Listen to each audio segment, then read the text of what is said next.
सुखदं केवलं ज्ञानमूर्तिं द्वन्द्वातीतं गगनसदृशं तत्त्वमस्यादिलक्ष्यम् एकं नित्यं विमलमचलं सर्वधी साक्षिभूतं भावातीतं त्रिगुणरहितं सद्गुरुं तं नमामि। आप सभी को नमस्कार।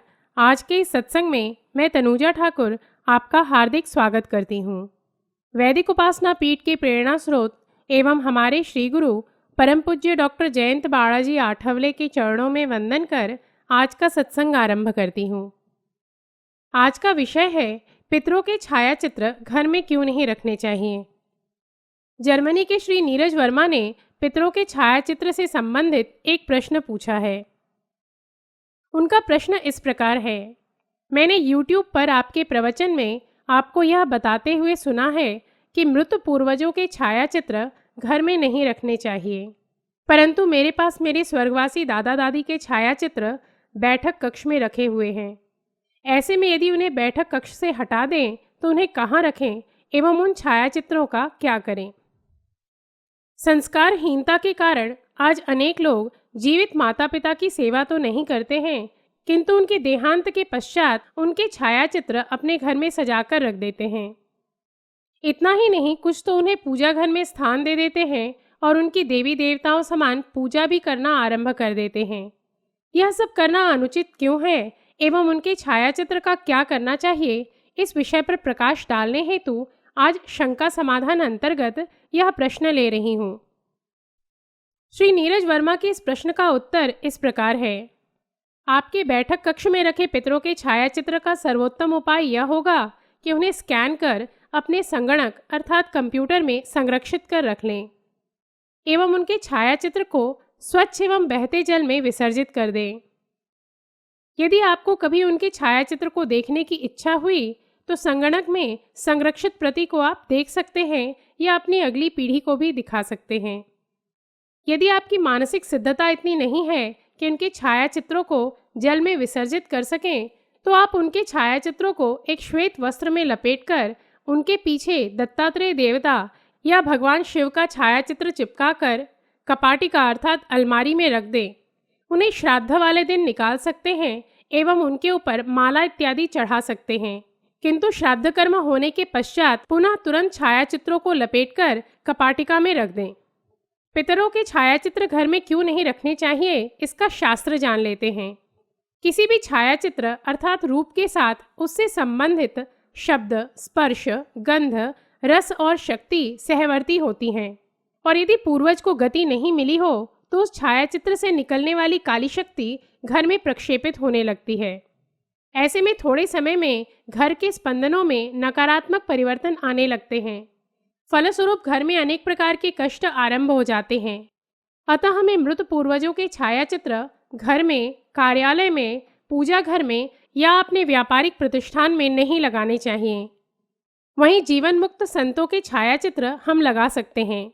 ऐसा क्यों कर सकते हैं, इस विषय में आपको किसी और दिवस विस्तार से बताऊंगी।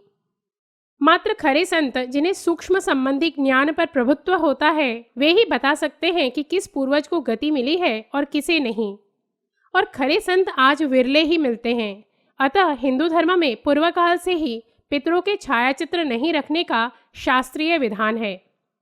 हमारे धर्मग्रंथों में पितरों के लिए पिंडदान, जल तिल तर्पण, काकबलि, गौग्रास अर्पित करना, त्रैपाक्षिक श्राद्ध, मासिक श्राद्ध, वार्षिक श्राद्ध, महालय श्राद्ध एवं विशेष श्राद्ध विधि जैसे नारायण नागबलि, नागबलि, काल सर्प शांति आदि का विधान है, किंतु पितरों के छायाचित्र रख उनके पूजा करने का विधान नहीं है।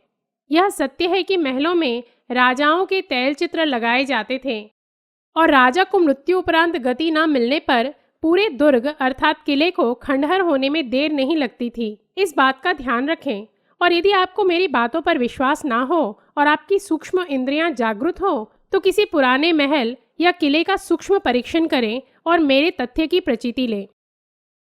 पितर को गति मिली हो या नहीं मिली हो, दोनों ही स्थिति में उनके छायाचित्र उन्हें इस लोक की आसक्तियों में अटका सकते हैं एवं उनके छायाचित्र के माध्यम से अन्य अतृप्त पूर्वज या अनिष्ट शक्तियां सहज ही आकृष्ट हो सकती हैं।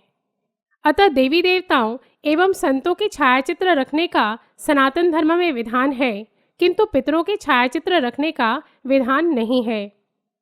क्योंकि यदि ऐसा होता तो प्रत्येक हिंदू के घर पर अपने पितामह और परपितामह का छायाचित्र अवश्य होता, परंतु ऐसा नहीं है।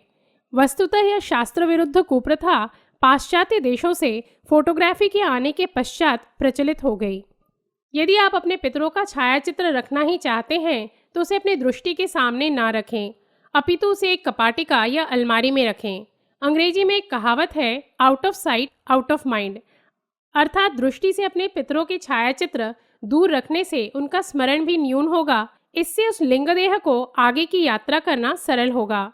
ध्यान रखें, हिंदू धर्म पितरों की मृत्यु उपरांत की यात्रा को सुलभ करने हेतु अनेक धार्मिक विधि का प्रतिपादन कर उनके प्रति कृतज्ञता का भाव रखना सिखाता है। उस जीव को आसक्तियों में बद्ध करना नहीं सिखाता। अतः प्रत्येक हिंदू ने धर्मशास्त्रों का पालन कर अपने पितरों का कल्याण करने का प्रयास करना चाहिए, न कि भावना में बहकर शास्त्र विरुद्ध कृति कर अपने पितरों को अटकाकर उन्हें कष्ट देना चाहिए। धर्म प्रसार के मध्य मैंने कई बार यह भी पाया है कि कई बार यदि किसी व्यक्ति को मृत्यु पश्चात गति मिल गई हो और वे पितर लोक में या अन्य किसी लोक में हो और उनके कुटुंब के सदस्य उनके छायाचित्र को देखकर उन्हें प्रतिदिन स्मरण करते हो या उनसे सूक्ष्म से बातें करने का प्रयास करते हो, तो उन्हें उस लोक से पृथ्वी लोक पर पुनः आना पड़ता है। और इस क्रम में कभी कभी सूक्ष्म जगत की आसुरी शक्तियां उन्हें बंधक भी बना लेती हैं। अतः मृत संबंधी को प्रतिदिन स्मरण करना या उनसे सूक्ष्म से बातें करने का प्रयास करना यह अनुचित है और कई बार पितरों के लिए यह कष्टप्रद होता है। खरे अर्थों में ऐसा करने से एक प्रकार से हम उनकी आगे की यात्रा में विघ्न डालते हैं। इस कारण भी वे कभी कभी हमें शापित करते हैं। अतः जिनका स्वर्गवास हो गया हो, उनके बताए आदर्शों का पालन कर सन्मार्ग का अनुसरण कर साधना करना, यही उनके प्रति खरी श्रद्धांजलि है। इन्हीं शब्दों के साथ अपने श्री गुरु को कृतज्ञता व्यक्त कर आज का सत्संग समाप्त करती हूँ। कल पितृपक्ष एवं पितृदोष से संबंधित कुछ नए तथ्यों के साथ हम पुनः उपस्थित होंगे। तब तक के लिए नमस्कार। जय तु हिंदू राष्ट्रम।